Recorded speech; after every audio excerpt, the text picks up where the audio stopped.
noite, gente. Vamos para a última aula de hoje. A última palestra de hoje é com a cirurgiã dentista Andrea Stankiewicz. Ela é especialista em odontopediatria e ortopedia funcional dos maxilares, com ênfase na atenção ao paciente respirador bucal. Ela é dentista intensivista da Sobrate, é pós-graduada em odontologia neonatal e aleitamento materno e odontologia hospitalar. Ela é coordenadora da unidade materno-infantil da clínica Viva Vita, Odontologia e Saúde, no Hospital Central de Araçatuba. Trabalha voluntariamente, auxiliando mães e famílias em grupos de apoio na internet, como o GVA, Grupo Virtual de Amamentação, e o Grupo Crescer Sem Violência. E ela é mãe de 2 crianças. A Andrea vai falar hoje pra gente sobre a importância da mastigação na formação orofacial e oclusão. É um assunto interessantíssimo e eu espero que vocês adorem. A Andrea também está com uma palestra extra nos pacotes de bônus, falando sobre a higiene oral em bebês. Tá legal? Depois dá uma olhadinha lá nos pacotes VIPs para vocês verem o que cada um contém. Os pacotes estão muito legais, várias aulas extras e acesso a cursos também, tá bom? Um beijão e até amanhã. Tchau! Olá, eu sou Andrea Stankiewicz, dentista especializada em odontopediatria materno-infantil e ortopedia funcional dos maxilares. Sou membro da Associação Brasileira de Odontologia Neonatal e Aleitamento Materno e estou me especializando nessa área da amamentação. Estou muito feliz de estar com vocês aqui hoje nessa segunda edição do CONALCO, esse congresso que já é um sucesso, né? Um dos maiores congressos online de atualização em alimentação complementar infantil. E dessa vez eu trouxe dentro da minha área de atuação o tema da mastigação. Nós estamos aqui discutindo as questões relacionadas à volta ao trabalho e é justamente nessa fase que geralmente a criança começa, então, a receber os primeiros alimentos e a desenvolver a mastigação. Nós vamos, então, através dessa palestra, entender um pouquinho como que a mastigação influencia no crescimento e desenvolvimento orofacial, no estabelecimento de uma boa oclusão e que fatores nós precisamos observar para que a criança tenha, né, uma boa mastigação. Então, espero que vocês gostem e aproveitem bastante. Bem, nós costumamos acreditar que o crescimento e desenvolvimento humano é determinado geneticamente. Mas os fatores ambientais, eles exercem um papel fundamental em todas essas transformações que o nosso organismo sofre ao longo da vida, desde o nascimento até a senilidade. O rosto, então, ele sofre profundas transformações durante todo esse tempo, durante todo esse período. E nós sabemos que elas estão bastante relacionadas com a forma com que essas funções acontecem ao longo da vida. Então, nós chamamos esse sistema, né, que envolve essa região orofacial de sistema estomatognático, e suas principais funções são a mastigação, a respiração, a deglutição, a fonação e no bebê também a sucção. A mastigação é um fator fundamental no crescimento equilibrado das arcadas dentárias e da face da criança. Ela é responsável, junto com aquelas outras funções, por tonificar os músculos do rosto, modelar a forma dos ossos e estabelecer a posição dos dentes, além de ser a primeira fase de digestão dos alimentos. A face é a parte do corpo humano mais esculpida pela natureza, pelo ambiente e pelos movimentos que executa ao longo da vida. Por isso também que ela é o lugar que apresenta o maior índice de deformidades, especialmente na região dentoalveolar. Nós sabemos que hoje a maloclusão é um problema de saúde pública, né, em todo o mundo, porque a nossa alimentação ao longo da história se modificou e assim hoje a nossa mastigação ela já não é tão vigorosa quanto em condições naturais. Então, a boa relação e a forma das arcadas elas dependem das funções realizadas por esse sistema. O crescimento do osso é consequência de manifestações funcionais e do crescimento de outros tecidos circundantes. O osso se modifica conforme as cargas que ele recebe. E a pressão mastigatória, em condições normais, é um dos estímulos para que esse crescimento ocorra de forma harmoniosa e para que a saúde oral se mantenha durante toda a vida.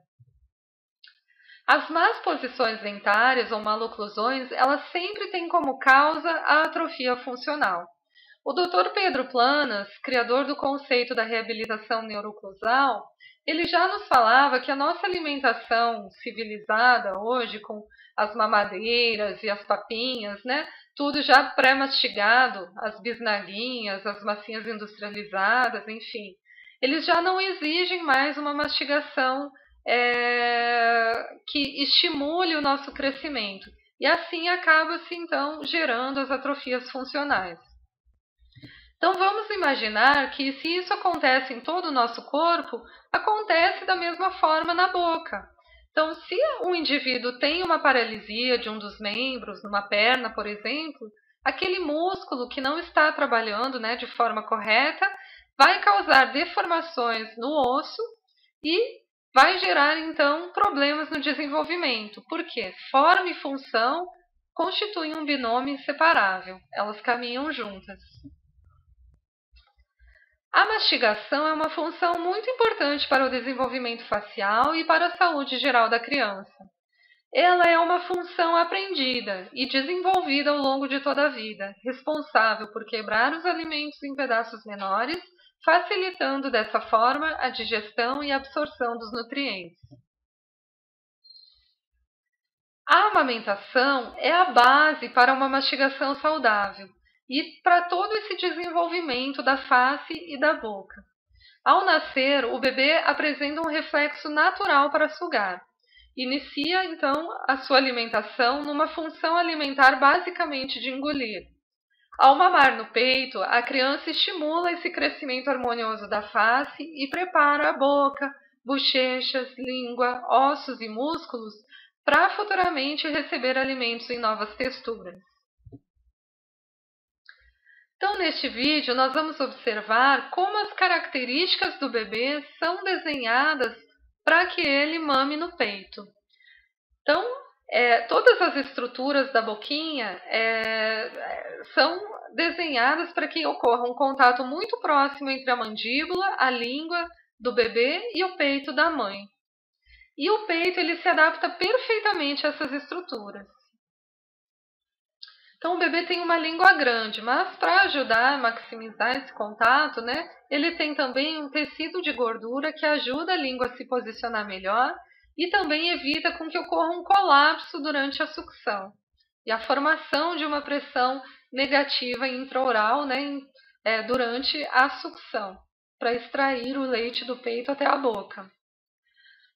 As válvulas elas vão funcionar de forma sincronizada e as funções de respiração, sucção e deglutição também vão ocorrer de uma forma bem harmônica. Então, nós vemos que o bebê abre uma grande boca, abocanha o peito, leva a língua para frente e, através de um movimento de onda, desde a pontinha até o dorso, ele vai fazendo, então, a extração do leite, que é logo deglutido. Né? Tudo funciona de forma perfeitamente sincronizada. Observem que o bico ele se distende dentro da boquinha do bebê e ele chega no fundo da cavidade oral, no limite entre o palato duro e o palato mole. O vedamento dos lábios é hermético e a respiração, então, ocorre somente pelo nariz. Durante a ordenha do peito, o bebê faz 4 movimentos. Então, o queixinho dele vai para baixo, para frente, para cima e para trás. Quando ele vai para frente e para trás, ele está tracionando os centros de crescimento da articulação temporomandibular e assim ele está promovendo o estímulo de crescimento do queixo. O exercício desenvolvido na mastigação envolve essas mesmas estruturas que o bebê usava então para mamar. A língua, os músculos, os ossos e as articulações trabalhando de maneira conjunta, somado então aos dentes que vão nascer mais ou menos no período da introdução alimentar. E assim vai ocorrendo então o desenvolvimento harmonioso dessas estruturas da face.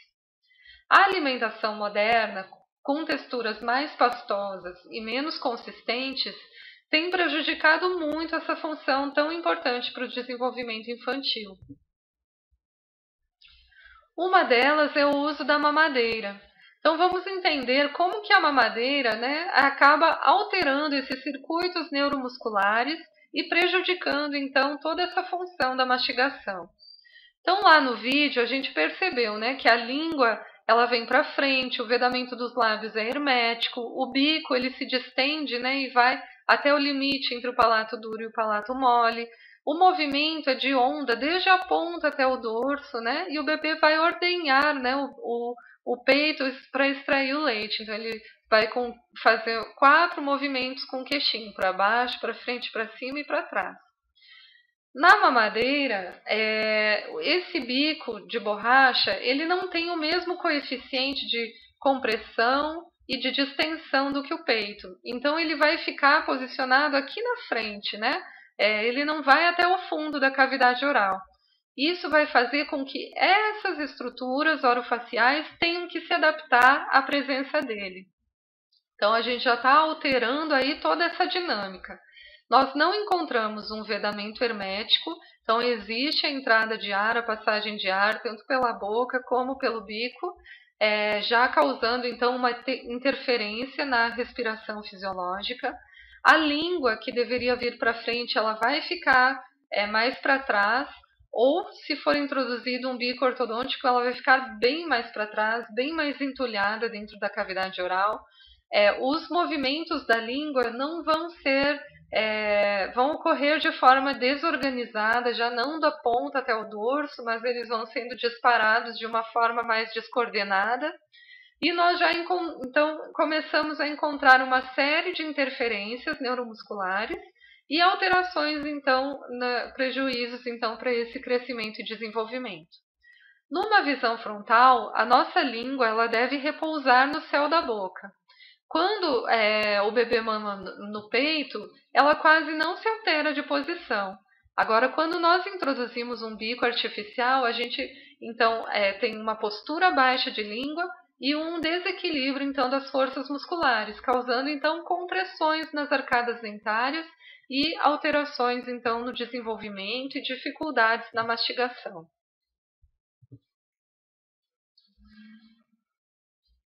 Aqui nós vamos observar que o bebê, então, quando ele mama na mamadeira, é como se fosse um movimento de êmbolo ou de pistão, onde a cada sugada ele vai fazer uma compressão com as bochechas, com os bucinadores, e através de uma pressão negativa intraoral ele vai tirar o leite, então, da mamadeira, né, para dentro da boca. Observem a língua, né, entulhada dentro da boca e os movimentos que ocorrem só em abertura e fechamento, sem estimular então aqueles centros de crescimento, né, que promoveriam então o crescimento mandibular. As funções então estão desorganizadas e provavelmente vai evoluir para uma mastigação também mais vertical. Eu gosto muito dessa tabelinha, que ela nos mostra exatamente o funcionamento dos músculos durante a amamentação em comparação com o uso dos bicos. Então aqui nós vemos que os músculos mastigatórios, eles trabalham muito durante a amamentação e eles praticamente não são requeridos no aleitamento artificial. A língua fica em posição contrária, né? Ela deveria vir para frente, mas ela fica entulhada dentro da boquinha com o uso dos bicos. Não forma, né, tanto aquela forma de concha, e o dorso fica ao contrário, então ele deveria ser mais baixo, ele vai ficar elevado ou muito elevado, até para proteger o bebê contra engasgos, né, pela diferença do fluxo da mamadeira. Os lábios eles perdem o vedamento, perdem a sua tonicidade normal e se tornam hipofuncionais e hipotônicos. O mentalis, que é o músculo do queixo, ele vai precisar contrair para ajudar, então, no vedamento, né? E os bucinadores, que não deveriam trabalhar, vão ser os responsáveis, então, por essa sucção da mamadeira. Então, eles vão ficar muito tonificados. Então, tomem cuidado, né? Existem algumas mamadeiras no mercado que são vendidas como sendo parecidas com o peito, né? Como se fosse o mesmo movimento da amamentação, que requerem um maior esforço do bebê para a sucção, Mas prestem atenção porque esse maior esforço vai se realizar na musculatura errada e não na musculatura que ele deveria estar trabalhando. Então, aí a gente já tem uma propaganda enganosa, né? Tomem cuidado. O método de eleição, como alternativa à mamadeira, seria o uso do copinho. Então, hoje os estudos mostram que o bebê, quando ele recebe, né, o líquido através de um copinho, ele vai estar trabalhando de uma forma mais parecida essa musculatura mastigatória do que quando ele mama no peito. Então, o ideal é um copinho, né, pequeno, de tamanho compatível com o bebê, bordos arredondados, de vidro, que a gente pode enxergar o transparente, né, que a gente pode enxergar o líquido, e também pode esterilizar. Algumas variações, então, para que torne um copinho mais atrativo até, né, colorido, com o bordo, com a boca mais aberta, isso também é bem bacana. Existem alguns copos próprios no mercado também para essa complementação, né, ou para a introdução dos líquidos na fase da introdução alimentar. E então os estudos mostram que esse deve ser o método de eleição, tanto como complementação da amamentação para o bebê recém-nascido, né? Ou até mesmo prematuros podem receber o líquido pelo copinho, ou mesmo na fase do bebê maior, quando ele já está então recebendo outros alimentos e outros líquidos. Um cuidado especial deve ser tomado em relação aos copos de transição. Então, hoje no mercado, nós temos uma alternativa grande de copinhos, né, de treinamento ou copinhos de transição. Mas muitos deles funcionam de forma muito parecida com as mamadeiras. Então, é importante a gente observar que esses copinhos eles não são necessários. O bebê pode passar do peito para o copo, né, de forma normal. Ele não precisa de um estágio de treinamento aí, né? Isso já é aí uma jogada de marketing. Mas se for uma escolha, né, como para um uso eventual, um passeio, uma viagem, é importante a gente observar que o copinho, então, ele não tem uma formação de vácuo, né, aquele sistema de válvulas, então, que o líquido possa escoar de forma mais fácil, um bico rígido de preferência para o bebê não sugar, né, aqueles de silicone ele acaba sugando da mesma forma que a mamadeira. A gente pode fazer um furinho, né, no lado oposto, então facilitando o escoamento desse líquido. Se for aquele copinho que tem a válvula, né, que a gente tome então o cuidado de remover a válvula e, se possível, até fazer um furinho do lado oposto para facilitar então o escoamento do líquido. Nós temos também o copinho sem bico ou o 360, onde o bebê apoia, né, o lábiozinho superior e libera então a saída do líquido, também como uma boa opção aí para um uso, né, eventual. De rotina, eu recomendo sempre o copinho convencional, né, aquele primeiro copinho que nós vimos.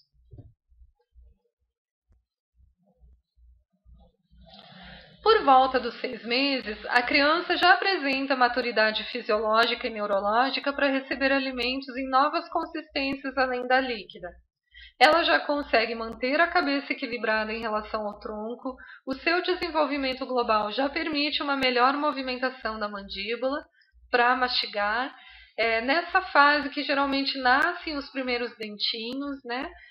Então nós costumamos dizer que os dentes eles representam marcadores biológicos de que a criança já está preparada, então, para desenvolver uma mastigação de outros alimentos. Então, é geralmente nessa fase que se recomenda ou se inicia a introdução alimentar. A erupção dos primeiros dentinhos promove uma grande alteração na posição e relação entre a maxila e a mandíbula. Então, quando o bebê ainda não tem dentes, ele não tem um referencial espacial, né, para essas arcadas. O contato dos dentes e deles com o alimento proporciona essa primeira referência, então, que permite com que ele já comece a fazer movimentos, né, de látero-protrusão e comece então a desenvolver a mastigação. Desta forma, o contato dos dentes anteriores estabelece uma orientação vertical importante, que gera estímulos de crescimento ósseo dos arcos. Nessa fase, a criança aprende a mastigar utilizando os dentes, pois começa a cortar ou rasgar os alimentos e fazer então esses movimentos mastigatórios de abertura, fechamento e látero-protrusão. Essa forma inicial de mastigar e cortar os alimentos evolui para uma mastigação convencional, que deveria ser bilateral e alternada. Então, nós deveríamos jogar o alimento dentro da boca, de um lado para o outro e mastigar do lado direito e esquerdo. Por quê? Lembram que durante a amamentação, o bebê faz aquele vai e vem e traciona a articulação temporomandibular, promovendo o crescimento do queixinho?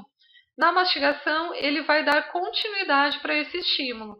Só que a mastigação ela vai trabalhar um lado de cada vez, Então, por isso que ela tem que ser realizada dos dois lados, para que não ocorra uma mastigação unilateral e, por consequência, um crescimento assimétrico. Então, a partir da erupção dos molares, a criança já começa a desenvolver esses movimentos de lateralidade, e uma mastigação, então, mais madura. Então, vamos entender quais são os períodos e as características da dentição nessa fase, então, da criança. Os dentes, eles começam a nascer por volta dos 6 aos 9 meses, e a dentição decídua, ela se completa em torno dos 2 aos 3 anos. Lá pelos 6 anos, nós temos um novo período, então, com a erupção dos primeiros dentes permanentes, que vai até a adolescência, ou até a idade adulta, quando erupcionam, então, os dentes do siso, os terceiros molares. Assim, nós dividimos, então, a fase de dentição em 4 períodos. O período pré-dental, quando o bebê ainda não tem dentes, a dentição decídua, que são os dentes de leite, a dentição mista, quando a criança tem dentes de leite e dentes permanentes dentro da boca, e a dentição permanente. O período pré-dental compreende o período do nascimento até o início da erupção dos dentes, também chamado de período dos roletes gengivais. Nesse período, a anatomia do bebê ainda é toda plana, sem muitas esculturas, Tanto é que os movimentos são bem limitados, por isso que o bebê é preparado e desenhado para mamar. Como características, então, nós vemos um céu da boca raso, uma membrana gengival rosada, arcada inferior em forma de U, com a região anterior mais pontudinha, arcada superior arredondada. Então, no período pré-dental, a boquinha do bebê é mais ou menos assim. A mandíbula, ela nasce posicionada mais para trás em relação ao restante da face. Isso acontece para facilitar a passagem do bebê pelo canal de parto. Durante a amamentação, com aqueles estímulos, de vai e vem da ordenha, ele vai estimulando o crescimento dessa arcada até que ela emparelhe, então, com a maxila e com o restante da face. Os movimentos, então, da articulação temporomandibular ainda são bem rudimentares. É o movimento de charneira, de abertura e fechamento, e o movimento de ordenha que o bebê realiza, então, enquanto ele mama. E a dentição decídua inicia-se com o surgimento dos primeiros dentes decíduos nos arcos. E existe uma sequência favorável de erupção. Essa sequência ela pode se alterar, e por isso que é bacana que o bebê esteja, então, tendo um acompanhamento odontológico preventivo nessa fase. Então, idealmente, primeiro nascem os primeiros dentinhos, os incisivos inferiores, seguido dos incisivos superiores, centrais e laterais, depois os incisivos laterais inferiores e os primeiros molares, superiores e inferiores. E aí a gente encontra, então, o primeiro levante da mordida, um primeiro levantamento dessa dimensão vertical, que é onde, então, a gente tem já uma melhor condição para a realização dos movimentos laterais da mastigação. Depois nascem os caninos, que fazem a curva do arco. E por último, os segundos molares inferiores e superiores. E aí nós temos então a dentição decídua completa, com 20 dentes, 10 superiores e 10 inferiores. Numa visão panorâmica, nós podemos observar todos os dentinhos de leite já erupcionados e aqui dentro do osso os dentes permanentes em formação. Então os germes dentários já estão, dos permanentes, já estão se formando aqui dentro do osso nessa fase. Então a dentição decídua tem algumas características próprias, tanto na inclinação, né, no ângulo que os dentes formam entre si, no paralelismo entre as raízes, que seria mais ou menos numa visão assim.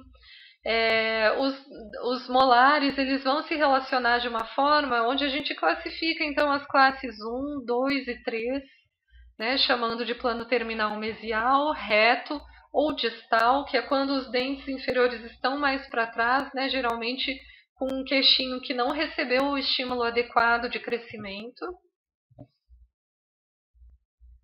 Essa dentição apresenta alguns espaços, né, os espaços primatas, então, que se encontram entre o incisivo lateral e o canino na arcada superior e entre o canino e o primeiro molar decíduo na arcada inferior. Aqui, então, os espacinhos primatas. E isso, então, determina os tipos de arco, que podem ser diastemados, ou seja, ter espaços entre os dentes generalizados, que é o arco tipo 1. É um arco mais favorável porque ele já prevê uma sobra de espaço para que ocorra a troca dos dentes decíduos pelos permanentes, que costumam ser maiores, né, de tamanho.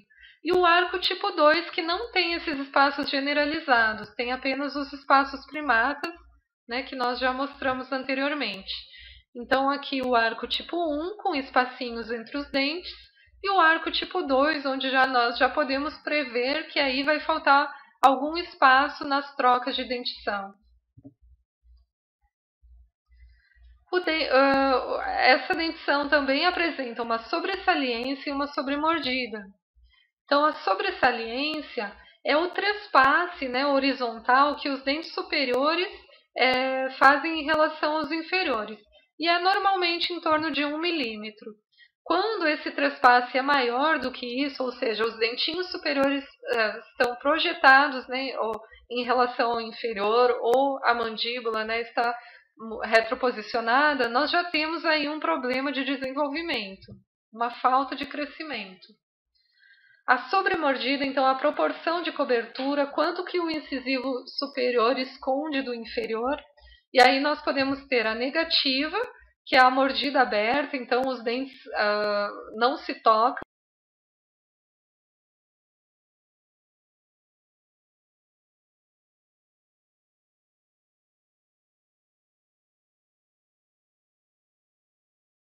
Os dentinhos, né, mordem em topo.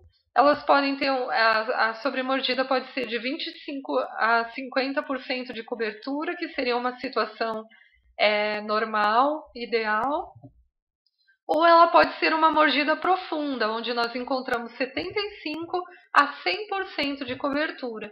E aqui nessa situação nós já temos uma limitação bem grande para que a mastigação ocorra de forma normal. Por quê? A gente vai ter um travamento dessa mandíbula e ela não vai conseguir fazer adequadamente os movimentos laterais. Então, ela vai manter uma mastigação vertical, de abertura e fechamento, como o bebê fazia lá na mamadeira, e aí não vai promover o estímulo correto de desenvolvimento da face. A oclusão decídua normal, então, ela é mais ou menos numa vista frontal com um trespasse vertical, né, de 0 a 50%. Então, aquela mordida não é muito profunda, né, ela vai ter uma cobertura leve. Um arco com espaços para prever essa troca de dentição. Numa vista antero-posterior, ela tem um trespasse pequeno, de em torno de 1 milímetro. um plano terminal mesial, o espaço primata presente e uma relação normal entre os caninos. Então, aos 4 anos, nós já temos uma oclusão mais estabelecida, dentição decídua completa e as estruturas articulares, né, da articulação temporomandibular já bem mais esculpidas, bem mais desenvolvidas. E aqui a mastigação já deveria estar funcionando a todo vapor. Então, hoje nós sabemos que os dentes de leite eles são fundamentais nesse processo de crescimento e desenvolvimento da criança. Antigamente, né, muitos pensavam que por o dentinho ser temporário, que iria cair, não precisava cuidar nem tratar. Né? Hoje em dia, não. A gente sabe que preservá-los vai contribuir para a sua saúde bucal e para a sua saúde geral, porque eles são fundamentais na mastigação, na manutenção de uma dieta saudável, mantendo o espaço e guiando a erupção dos dentes permanentes, apoiando a língua durante os movimentos de deglutição, de fala e comunicação, e assim também influenciando a estética e a autoestima da criança. A dentição mista, então, ela começa quando começam as trocas dentárias, né? Quando começam a cair os primeiros dentes de leite e também a nascer os primeiros dentes permanentes. E aí nós temos um segundo levante de mordida, né? Com a erupção do primeiro molar permanente inferior. Nesta fase, todas as cúspides dos dentes decíduos da criança deveriam necessariamente apresentar desgastes, mas desgastes fisiológicos realizados por uma mastigação adequada, vigorosa, de alimentos duros, consistentes, né? Enfim, não desgastes por uma parafunção, por exemplo, por uma condição patológica como é o bruxismo. Aí a criança precisa de uma intervenção. Né? Normalmente a criança que tem bruxismo, ela não está realizando a mastigação de forma correta, ela pode estar tendo um déficit aí na função mastigatória e está descontando, então, através de uma parafunção.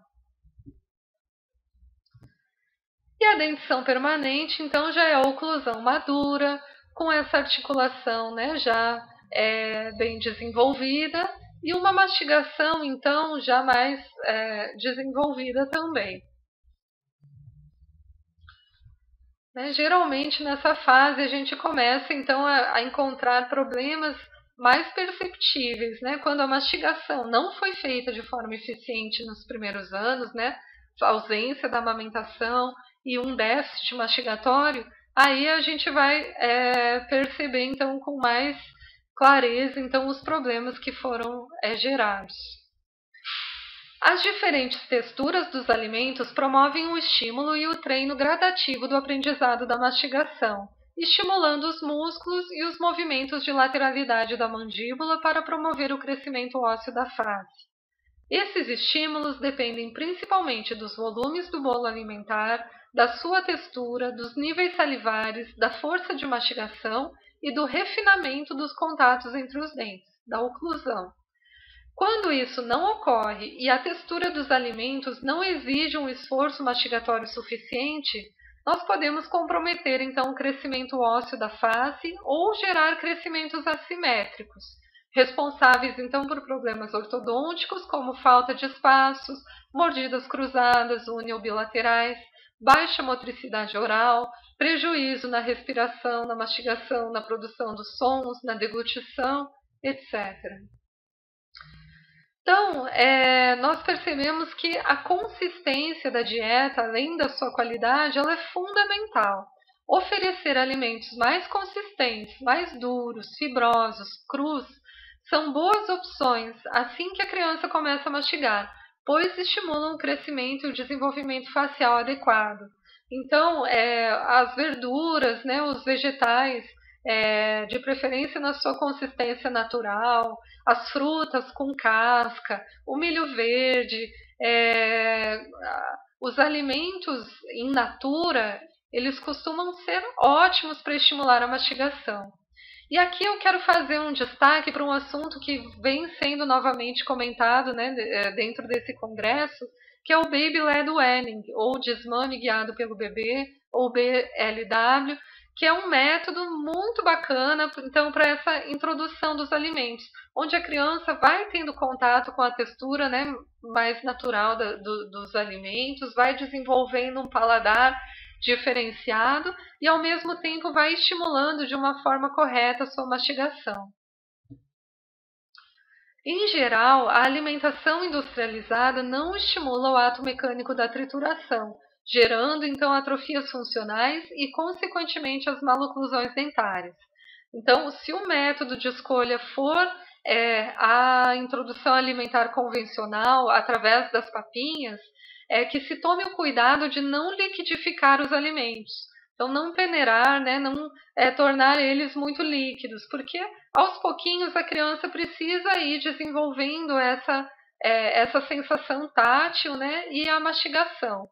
Então, procurar ir aumentando gradualmente a consistência dessa alimentação até chegar na textura normal, né, dos alimentos da família.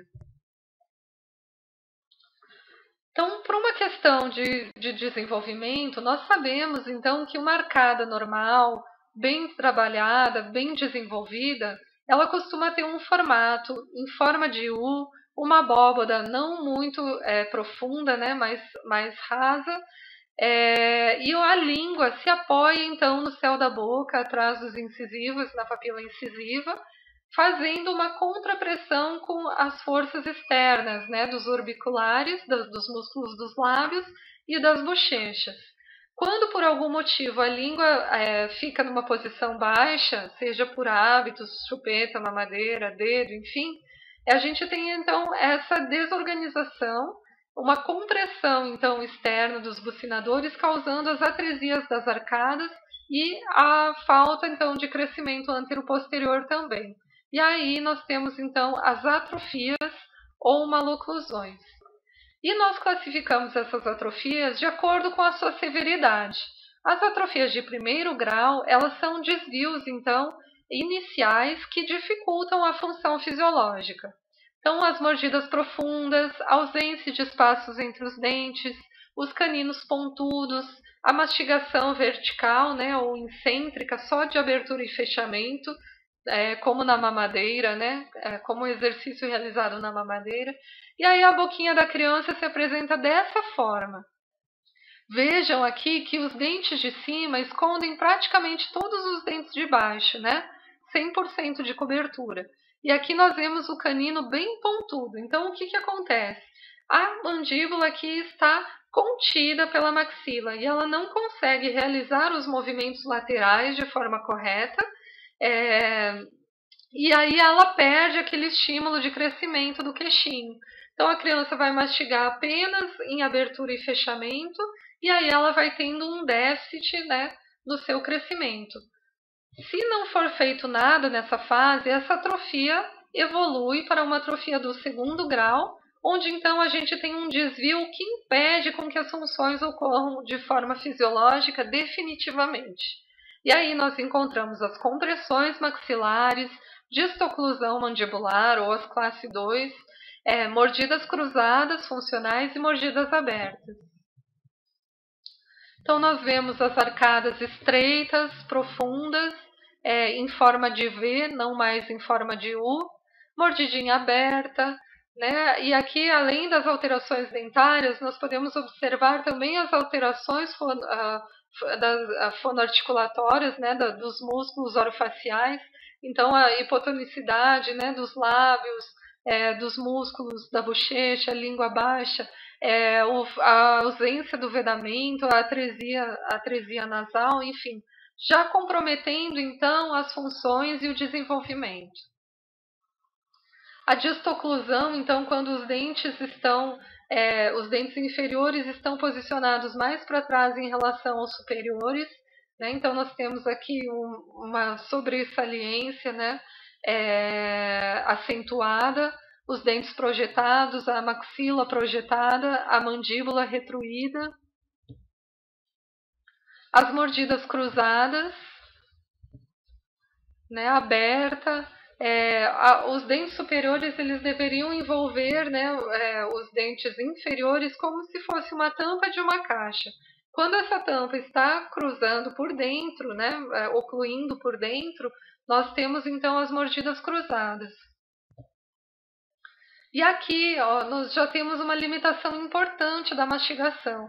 Então, nós observamos que a linha média ela está sofrendo um desvio para a esquerda, no lado onde está cruzado a mordida, indicando que a criança só consegue fazer a mastigação do lado esquerdo, né? E isso vai fazer com que ela tenha um crescimento assimétrico da mandíbula. Por quê? Na amamentação, então, o bebê ele faz o tracionamento das articulações simultâneo. Durante a mastigação é alternado, por isso que ele precisa ser bilateral. Se a criança mastiga só de um lado, ela vai naquele lado onde ela mastiga, a articulação só vai fazer o exercício de rotação. No outro lado, ela vai fazer a translação, né? E aí esse osso ele vai ficar mais afilado, mais alongado, e o outro mais encurtado, né? E chato, e gordinho. Então, assim, na dentição a gente vê essa acomodação da mandíbula e na face também uma simetria. A língua então, também vai ficar mal posicionada durante as funções da fala, da deglutição, e, enfim, comprometendo, né, todas as funções do sistema estomatognático, a respiração, a deglutição, a fala e a mastigação. E se nada for feito ainda nessa fase, essas atrofias evoluem para uma atrofia do terceiro grau, que é um desvio já mais grave, né, as formas mais agudas desse tipo de maloclusão, e elas podem ocorrer em todas as dentições, né? Dentição decídua, mista e permanente. E aí nós já temos comprometimentos maiores, então, estéticos e funcionais. Muito bem. Além de uma boa oclusão, para que a mastigação ocorra de forma correta, nós precisamos ter dentes íntegros e preservados. Nós sabemos que hoje, né, o consumo de alimentos e bebidas açucaradas nos primeiros anos de vida aumenta muito o risco de cáries. Uma criança com cárie, com um dente, né, estragado, com dor, enfim, ela vai desenvolver uma mastigação viciosa, porque ela vai procurar evitar aquele estímulo doloroso. Então, é importante que, desde os primeiros anos, se estabeleçam práticas, né, hábitos e preferências equilibradas dentro dessa alimentação infantil. Para ter saúde bucal na infância, é importante, então, tomar alguns cuidados nessa fase de introdução alimentar. O açúcar, por exemplo, ele não deve ser oferecido até os 2 anos de vida. E a Organização Mundial de Saúde recomenda que o nosso consumo de açúcar não passe de 10% da nossa ingestão total, da nossa ingestão calórica total. Se possível, que ela seja inferior a 5%. E nisso nós temos que lembrar também do açúcar oculto. A grande maioria dos alimentos processados, eles têm açúcar na sua composição. Então, muito cuidado, né? Às vezes, alguns tipos de leite, pães, enfim, muitos alimentos, eles têm esse açúcar oculto na sua composição, e isso pode prejudicar a saúde do bebê, a saúde bucal da criança. Nessa imagem, nós vemos lesões de cárie desde os seus estágios mais iniciais até os estágios mais avançados. Então, aqui nós vemos no número 1 uma lesão de cárie em esmalte, onde nós vemos uma manchinha branca, sem ainda cavidade, né? Uma desmineralização inicial. Aqui nós vemos uma lesão de cárie já em dentina, né? Já um pouquinho com cavidade, um pouquinho maior. Um comprometimento, então, maior, já próximo da polpa, nesse número 3, onde provavelmente nós precisaremos intervir, né, tratar esse canal, onde já temos muita dor, né, um estágio já bem avançado, e a cárie inativa, que costuma ser, então, mais escura, mais preta, mas já, então, alterando a forma, né, e prejudicando a função mastigatória também. A cárie é uma doença dependente do biofilme, ou seja, das bactérias que colonizam esse dente e estão frequentemente expostas a um substrato, né? Normalmente é esse açúcar, que progressivamente dissolve os minerais. E ela pode acontecer em qualquer idade. Então, costumava-se chamar esse tipo de cárie dos bebês de cárie de mamadeira. E aí houve até uma certa confusão entre o aleitamento natural e o artificial, e muitos profissionais ainda hoje, né, culpabilizam a amamentação, chamando de cárie de peito também, dizendo que a amamentação poderia causar esse tipo de problema no bebê. Na verdade, o leite materno ele não é cariogênico, e a amamentação, por diversos mecanismos, protege a saúde bucal. Então, pela mecânica da sucção, pela forma que o bico fica posicionado, né, mais no fundo da cavidade oral, o fluxo não é bem diferente, o leite não fica estagnado em contato com os dentes, fermentando. O leite materno ele tem uma série de componentes bioativos que protegem os dentes, que dificultam, né, o crescimento e a colonização bacteriana. Enfim, por vários mecanismos mesmo, inclusive indiretos, aumentando a imunidade, protegendo de outras doenças, então fortalecendo a imunidade infantil, ele acaba protegendo a saúde bucal. Mas isso não quer dizer que a criança que mama no peito não terá cáries. Se ela estiver recebendo outros alimentos, é muito importante que se tome o cuidado com essa alimentação, o cuidado com a higiene e se faça um controle periódico preventivo. Então a cárie ela acontece em todas as idades, inclusive nos bebês, e por isso que hoje nós chamamos de cárie precoce da infância, cárie na primeira infância, ou cárie do lactente do pré-escolar, né? Que é quando então existe um desequilíbrio, né, na alimentação, e logo então para prevenir esse aparecimento das lesões de cárie é preciso que nós tomemos certos cuidados com a alimentação dos nossos bebês. Então evitando o açúcar até os 2 anos e limitando o seu consumo após essa idade. A cárie não é uma doença contagiosa. A gente diz que é uma doença disbiótica, ou seja, causada por um conjunto de micro-organismos que habitam normalmente a nossa boca, mas que numa condição de desequilíbrio, como por exemplo quando existe um consumo exagerado de açúcares, ou uma vulnerabilidade individual, ela pode produzir então lesões. Então não tem problema beijar o bebê, assoprar a colher ou provar a comida do bebê. Isso não vai causar cáries, né?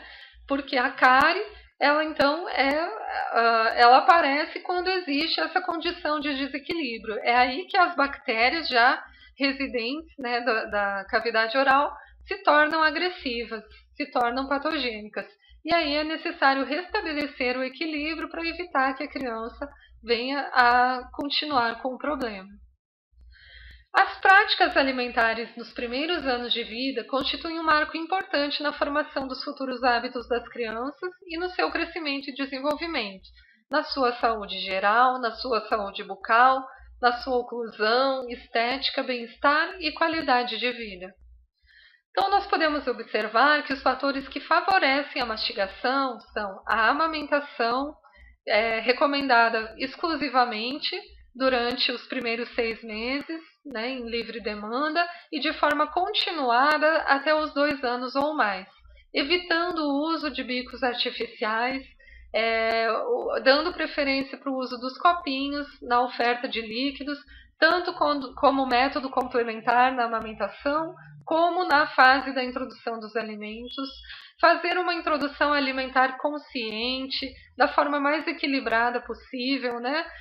Destacando então o método do BLW, uma dieta na qualidade e consistência adequadas, saúde bucal, dentes íntegros, bem preservados, oclusão em equilíbrio, respiração nasal e fisiológica. Então, tudo isso vai contribuir para a mastigação e para o desenvolvimento do bebê. Estímulos positivos, sorriso saudável, criança feliz. Esse é o nosso maior presente. Então, muito obrigada a todos pela atenção. Espero que vocês tenham conseguido, né, entender bem esses conceitos. Se tiver ficado qualquer dúvida, podem me procurar através dos canais eletrônicos, nosso site vivavita.com.br ou no grupo do Conalco também. Fico então à disposição para a gente trocar, né, continuar esse bate-papo, trocar mais informações, mais experiências, mais estudos sobre esses assuntos. E quem adquirir os pacotes premium ainda vai poder ter de brinde algumas dicas de higiene bucal para o bebê. Então, aproveitem bem o congresso, né? Está sendo muito proveitoso para todos nós. Muito obrigada.